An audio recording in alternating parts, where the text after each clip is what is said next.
The sun dipped low over the copper hills of Nzinga Village, casting a golden sheen across rust-colored rooftops and whispering through the tall banana leaves. Women bustled across courtyards, carrying steaming pots of jollof rice and groundnut stew. Children chased chickens through the dust. Drummers tuned their gems near the village square, their rhythms echoing across the air like heartbeats.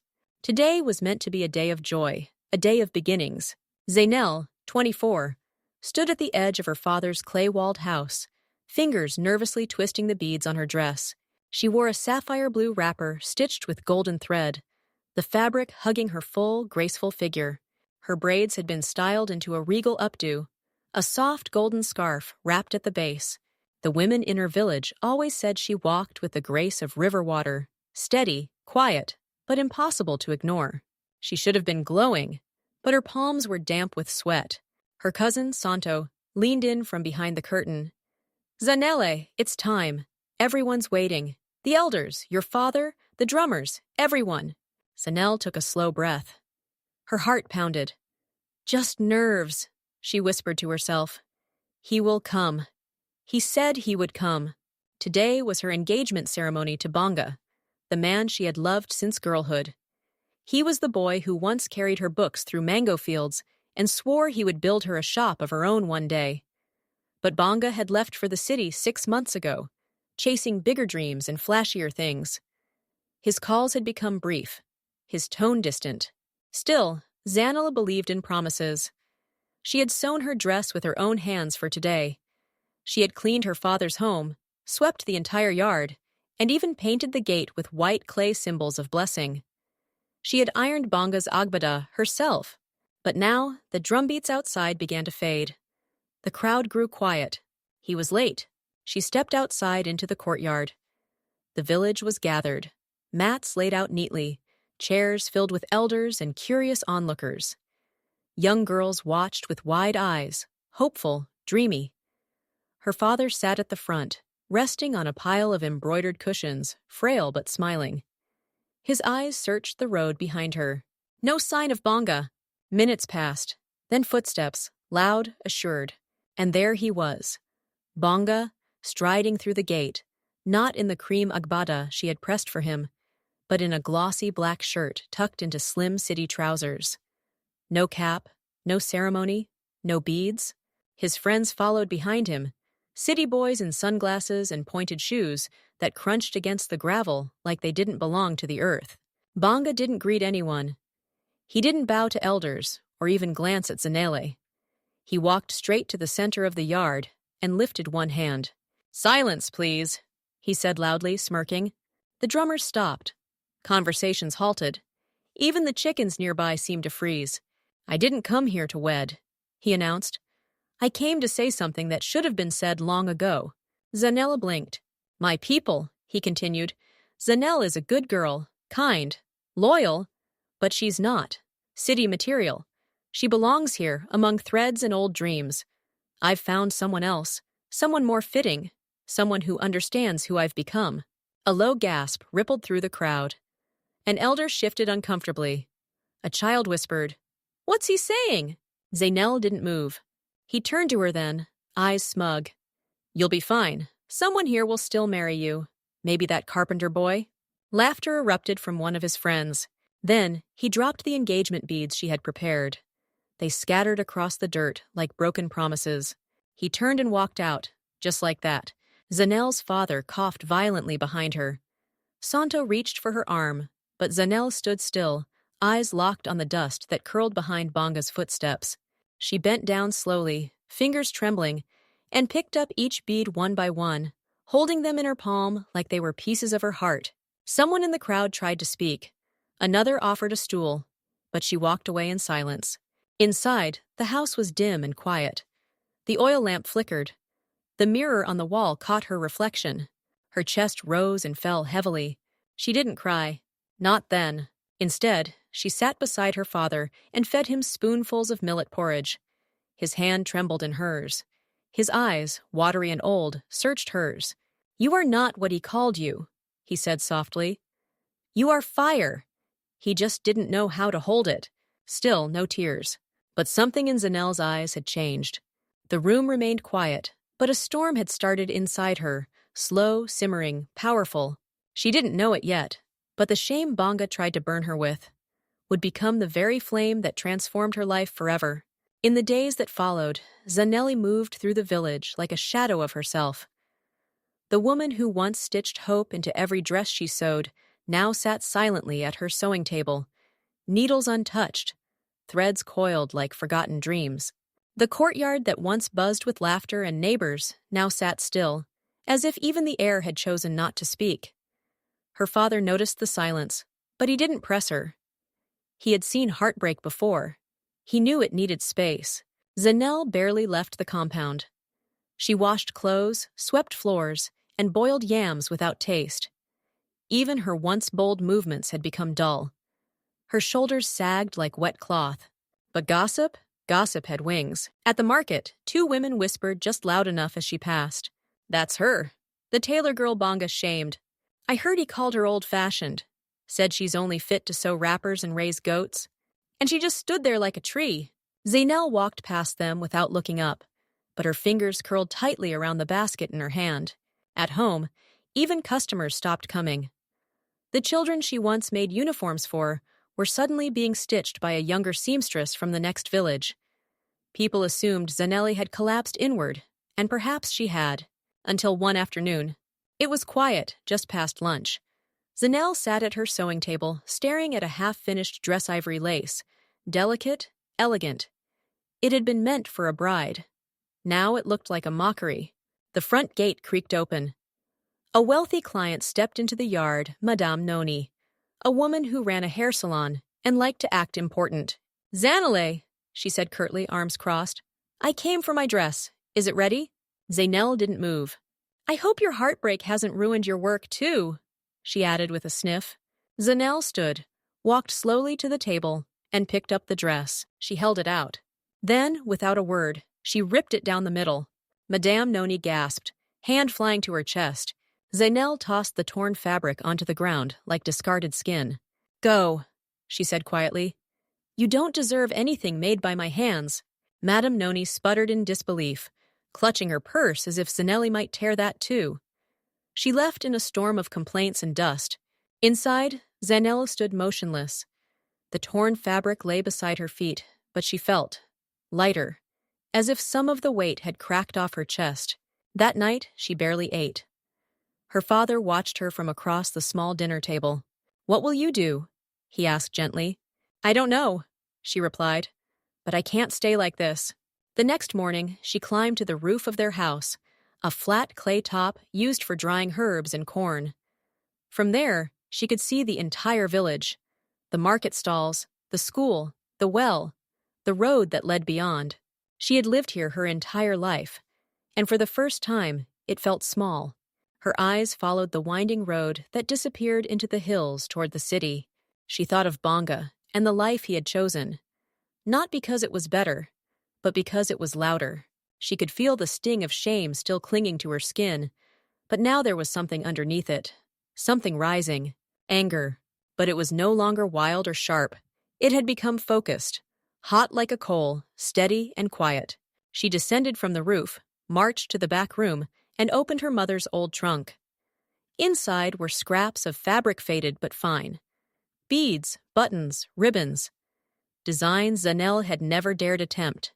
She ran her hands across the contents, then pulled out a folded flyer, something her father had once brought home from the clinic in town. National tailoring competition, capital city, all female designers welcome. She had laughed when she first saw it months ago. Now she didn't laugh. Instead, she packed a small bag. "You're going where?" her brother asked that evening, returning from the fields. "To the city," she replied, tying her wrapper tighter. "To compete with designers trained in schools? Zanele, they'll laugh you out of the door." "Let them," she said, picking up her mother's old sewing kit. "But they won't forget me." Even her father was unsure. "That city is loud, child, fast, and you're like your mother quiet strength. Then I will go and show them what quiet strength looks like." At dawn, she stood at the gate of their home, bicycle beside her, bag tied to the back. She wore a faded head wrap and a simple wrapper. No makeup, no jewelry, just determination. Children peeked from windows. Aunties paused their sweeping. No one said anything. They had never seen a village woman leave for the city alone. Not like this. And yet, she did not look back. The dirt road stretched before her like a dare. Her fingers gripped the handlebars. Her heart beat fast. Her legs trembled slightly as she began to pedal. And in that moment, Zanele, once humiliated, once broken, became something else. Not a girl abandoned, not a tailor forgotten, but a woman on fire. The capital city didn't announce itself with signs. It screamed. Horns blared from every direction. Buses rattled past painted markets. Billboards loomed over crowded streets. It was color, noise, and chaos, all tangled together like frayed thread. Zanele stood at the edge of the city bus station with dust on her wrapper and sweat clinging to her back. Her bicycle, now wobbly from the long journey, leaned against a pole beside her. A shoeless child tugged at her bag. A fruit vendor shouted over her shoulder. For a moment she couldn't breathe, but then she remembered the village. The silence after Bonga's betrayal, the eyes of those women, the laughter of the city boys. She straightened her back. She had not come this far to disappear. The flyer she had carried for weeks was now creased and smudged, but the words were still there. National Tailoring Championship, open to all women. The location? Nia Expo Hall, a gleaming building she had only seen once in a newspaper. She clutched the address in one hand and hailed a shared taxi with the other. The journey to the hall was humbling. Other passengers stared at her calloused hands, at her wrapper, at the village dust still clinging to her sleeves. But Zanele didn't flinch. When she finally arrived, the expo towered above her. Glass walls, security gates, banners fluttering in gold and crimson. Inside, it was another world.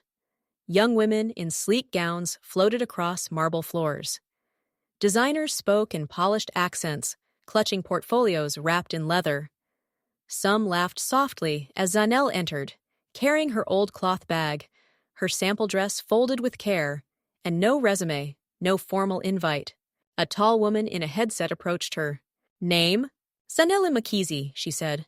Village of origin? Nzinga. The woman paused. Her eyes flicked down to Zanele's bag. Then she sighed. You're very late. Most contestants have been preparing since January. I know, I'm here now. She was handed a badge and told to report to Workshop Room C1 of the Overflow Studios. Overflow, the room for the unknowns. Zanele walked in to find half a dozen women already at work. Most were from small towns like hers. They wore determination like armor. No chatter, just needles moving, machines humming. She set up her corner, pulled out the only two dresses she had brought, one traditional, one modern. Both handmade, both infused with heartbreak. But by day 3, the pressure was suffocating. Her first submission, a modern take on a ceremonial wrapper, was rejected outright. The panel of judges, seated like royalty in high chairs, flipped through her sketches without emotion. Too basic. Where's the innovation? Nice fabric, but uninspired. One even whispered, Is this what they wear to weddings in the bush? Zanele held her tongue, but inside her ribs clenched like fists. That night, she couldn't sleep. She sat on the floor of her tiny hostel room, staring at her hands. The same hands that used to bring village girls to tears with joy. The same hands that used to hold her father's spoon. She reached for the only thing that hadn't failed her yet. Her story. She ripped apart the old sketches and began again. She worked until dawn, drawing not from fashion trends, but from pain, memory, and fury. The beadwork mirrored the shape of broken promises. The threads swirled in patterns of fire and ash. Every seam was stitched with a feeling. The next day, when she arrived with her new design rolled under her arm, the judges barely glanced her way. But one of them, Madame Kalou, a renowned designer in a towering gel, paused. Who made this? She asked, holding up the illustration Zanele had submitted overnight.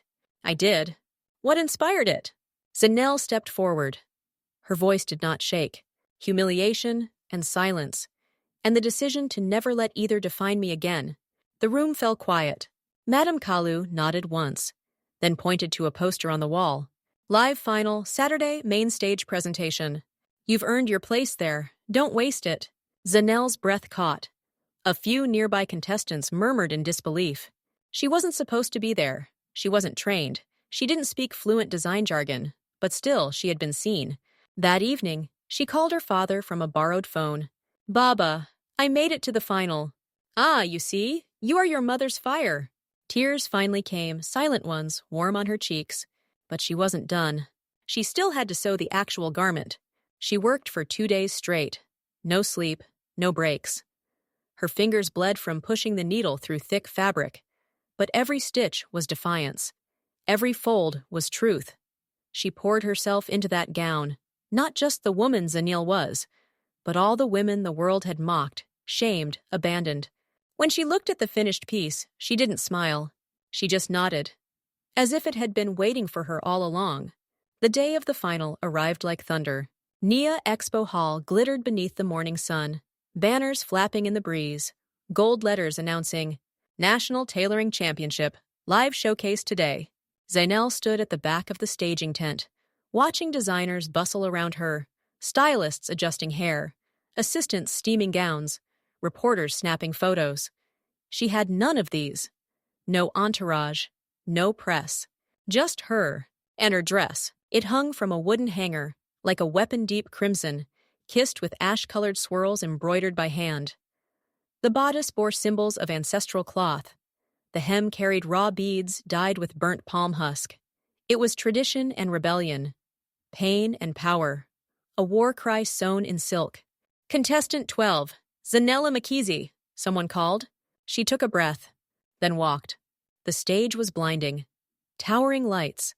A semicircle of judges sat expressionless. The audience stretched far into the darkened theater press, elites, and curious spectators murmuring into phones and programs. A host in a glittering caftan called her name again, this time with a note of surprise. She reached the center, turned to face the crowd, and for a heartbeat she saw Bonga, seated near the back, clean-shaven, sunglasses resting on his head, arm slung around a woman in pearls. He was here. Whether by accident or fate, she didn't care. This time, she was the one being watched. The host gave the signal. A soft drumbeat began to play, traditional, low, steady. Zanele stepped forward, presenting her model, a young woman wrapped in the fire-red dress. As the girl turned, gasps echoed across the auditorium. It wasn't just beautiful, it was storytelling. The layers moved like flames. Beads caught the light like falling tears. Symbols told of betrayal, loss, and rising again. It was less a dress and more a testimony. The model stepped back. Zanele stood alone now, the music fading. Madame Kalu, head judge, leaned forward. "Zanele Makizi," she said slowly. "You are self-taught. From Nzinga Village, correct?" "Yes," Zanele replied. "Your design speaks with pain and clarity. What drove you to create this?" Zanele looked out at the audience. Not just the judges, but the hundreds beyond.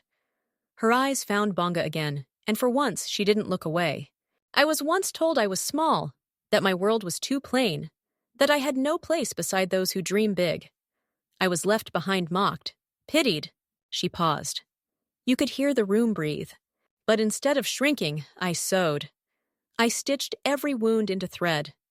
I took the fire meant to burn me and turned it into something no one could ignore. Silence, then a slow clap, then more. Then the entire audience rose to their feet. She didn't win first place. That went to a designer from Cape Town with corporate sponsors and silk flown in from Paris. But Zanele became the story. Her photo graced the cover of fashion blogs across the continent. Videos of her speech trended online. A government minister in the audience offered to fund a sewing workshop in her name. The Fashion Institute offered her a scholarship. People cried. Women reached out to her. Girls who had been called too quiet, too poor, too big, too traditional. They saw themselves in her. After the show, she sat alone backstage, the adrenaline still pulsing through her hands. Her model hugged her. A journalist asked for a quote, but she only said, "I didn't come here to prove them wrong. I came to prove myself right." The next morning, as she packed her few belongings, a knock came at the hostel door. Bonga, standing there in his polished shoes, sunglasses tucked away this time. "Zanele," he said softly. She didn't respond. I saw the show. You were magnificent. Look, I made mistakes. We both— No, she cut in. You made choices. I made something of them. He blinked. His voice faltered. Maybe we could talk, catch up. Zanele stepped past him. I have a train to catch. I'm going home. Not back, just home. He didn't follow. As she boarded the train bound for Nzinga, the sun kissed the horizon. Villages rolled past, trees bent in the wind, and Zanele, wrapped in a soft cream shawl, her sewing kit tucked into her lap, closed her eyes. Not to sleep, but to dream bigger. The train rolled slowly into Nzinga station as the sun spilled its golden light across the dusty fields. Zanele stepped down with her small bag in hand, her cream shawl fluttering in the wind. There was no crowd, no cameras, no music, just the familiar scent of earth after rain. Just home. She walked the road back to the village barefoot, feeling the soil beneath her feet. Her body was tired, but her spirit, sharpened by fire, softened by purpose, stood tall. She passed children running past goats, aunties drawing water from the well, and old men nodding at her with cautious recognition. By the time she reached her compound, the sky was dipped in pink. Her father sat beneath the neem tree, a shawl draped over his knees, eyes closed in rest. Baba, she whispered. He opened his eyes slowly, then smiled. Not a smile of surprise, but of quiet pride. I told them, he said, voice raspy. You would return as something greater. Zanele dropped to her knees and hugged him tightly. His arms felt smaller, but his grip was strong. That night, the village heard what she had done. One neighbor told another. The tailor girl had walked into the capital with nothing but a needle and a scar, and she had returned with something unbreakable. By morning, the courtyard was full. Young girls, women, even men came to see her. They brought old clothes, torn wrappers, frayed school uniforms. But they didn't come for mending. They came for guidance. One girl, no more than 13, stood in the back with a shy smile. Miss Zanele, she said nervously, can you teach me to make a dress like yours? Zanele looked at her hopeful face, at her bare feet, at her open heart. No, Zanele said gently. I'll teach you to make one even better. The very next day, she cleared out the old storeroom and turned it into a community workshop. She gathered unused thread, repurposed cloth, broken machines. She sent a letter to the City Institute, and they responded. Supplies were shipped. Mentors were promised. The woman once called too small for the city had now brought the city to her village. The workshop walls were soon covered with fabrics from every corner of the land. Kente from the west, Ankara from the coast, indigo-dyed cottons, tribal beads, shell buttons. But the most precious item was framed behind glass. The dress, the one she had made for the championship, the one stitched with fire and memory, the one that silenced 1,000 people. Every morning, Zanele touched the glass gently and whispered, "Thank you." Then she would begin teaching spinning stories with every stitch. One afternoon, weeks later, a figure appeared at the edge of the compound. It was Bonga. His shirt was wrinkled. His shoulders sagged. He no longer wore sunglasses. He stood silently, watching her teach a group of girls how to fold pleats evenly. After class, he approached her, his voice quiet. "I see what you've built." She nodded, saying nothing. "I don't expect you to forgive me, but I do want to say I was wrong." Zanele tilted her head slightly. "I didn't leave you because you were small. I left because I was. You terrified me, Zanele. Your stillness, your dreams. I mocked you to feel bigger." She looked at him for a long time. There was no hate in her eyes. Just closure. "Bonga," she said finally. "I'm not angry anymore. But I'm not yours to apologize to either. You weren't just cruel to me. You were cruel to the version of yourself that could have risen beside me." He blinked. His lips parted as if to speak. "Go now," she said kindly. "There are still parts of your life waiting to be sewn back together." He nodded and turned. She watched him walk away. No bitterness, no revenge, just peace. Months passed. The workshop grew. Girls who had never spoken above a whisper now debated fabric color. Women who had been told they were only housewives now spoke of starting businesses. Zanele's name appeared in city magazines, the woman who wove her own destiny. One day, during a village celebration, the chief rose to speak. He gestured for silence, then turned to Zanele. When you were shamed in public, you didn't crumble. You created. When you were ignored, you stitched truth into beauty. When fire came, you did not run. You sowed with its heat. Then, to the beat of drums and under the blinking stars, he presented her with a carved wooden plaque. Zanele Makizi, daughter of flame, weaver of futures. The crowd erupted in cheers. Zanele didn't cry, but her heart felt full, not because she had proved anyone wrong, but because she had proven herself right. That night, under the stars, she sat beside her father once more. He reached for her hand. "Are you tired?" he asked. "No," she smiled. "Just beginning." She looked up at the night sky. It was wide, endless, threaded with stars. And somewhere, across that dark velvet, she saw her mother's eyes.